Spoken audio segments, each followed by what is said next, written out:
We all get nervous about our cars, but when you hear sounds like this, maybe not that last one, but when you hear sounds, you really start getting nervous. Sometimes these sounds can really tell you what's going on with your car. So today, I'm going over a bunch of sounds. We're gonna play them for you, tell you what it is, and how to fix it. This is very common in front-wheel drive vehicles. It happens when you're turning and usually when you're accelerating through the turn. The sound sounds like this, and the fix for it is having your CV axle either rebooted and put new grease in it, or you might have to have it replaced. If you have an all-wheel drive vehicle, you have CV axles on all four corners, so you could actually have this problem on numerous parts of your vehicle. Next sound always reminds me of growing up in the 90s, listening to these old Dodge trucks pulling up at a stoplight, pulling away. Yep, you guessed it, this is an exhaust leak. Sometimes it can just sound like a tick. A lot of people think that if they have a header leak or if their manifold is leaking right up by the engine, they'll think it's a lifter tick, but in actuality, it ends up being just an exhaust leak. Headers are notorious for leaking, and a lot of times it's the lowest part on your vehicle, so then when you go over speed bumps, you're gonna hit those headers up and cause a leak. The next one I experienced on this car when I first got it, and I would describe it as a whooshing or a kind of a grinding sound. When you listen to it, you hear what I mean. What this sound is it's a rock that's stuck between your brake rotor and the dust shield on the back of your brakes. A lot of times they're really close together, and on this car, I always get rocks stuck in there when I drive into a gravel driveway. It'll just kind of whoosh in and out. A lot of times you can just brake hard or turn, it'll release the rock for you, but sometimes you gotta get in there with a screwdriver, you push back the dust shield a little bit, and then you hear the rock fall right out of it. This sound we're all familiar with. We see it in movies all the time, and this sound, that's just your brakes going out. When your brakes get down to a certain level, there's a little file on the edge, a little pin that rubs on your brake rotor, and it creates a squeaking sound as you're braking. And this is designed to tell you that there's something wrong with your car and that you need to take it to the shop and fix it. When you get to the shop, they always tell you, you need some new brakes.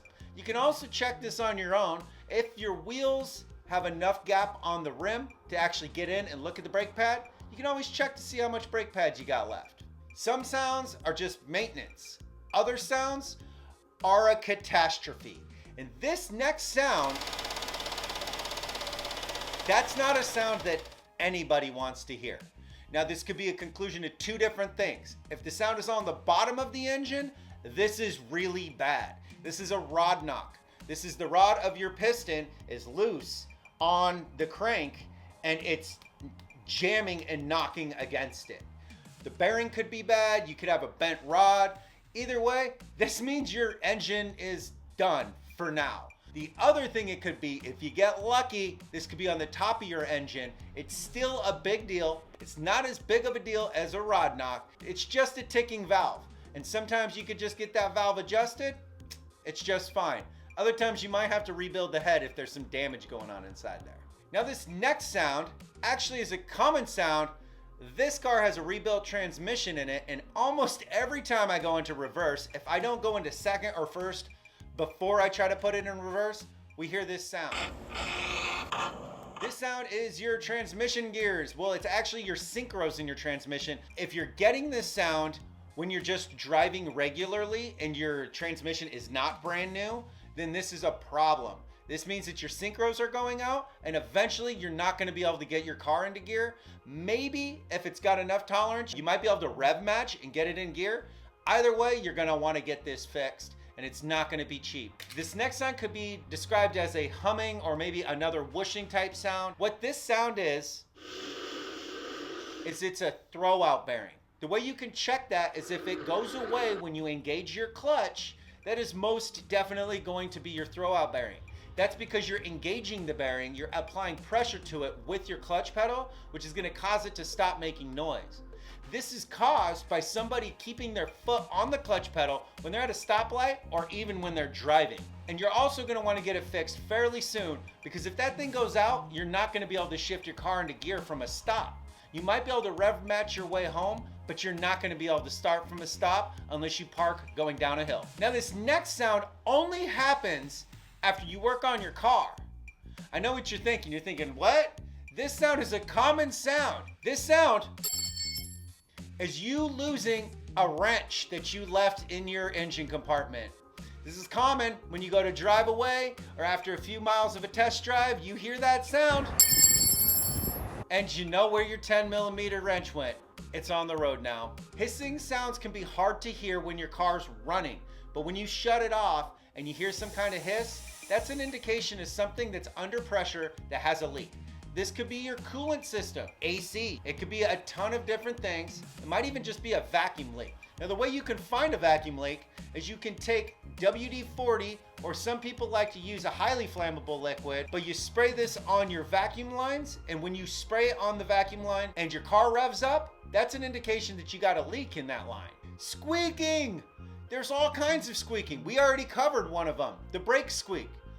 But there's other squeaks. And if you hear a squeak when you're turning, this is an indication that there could be something wrong with your steering system.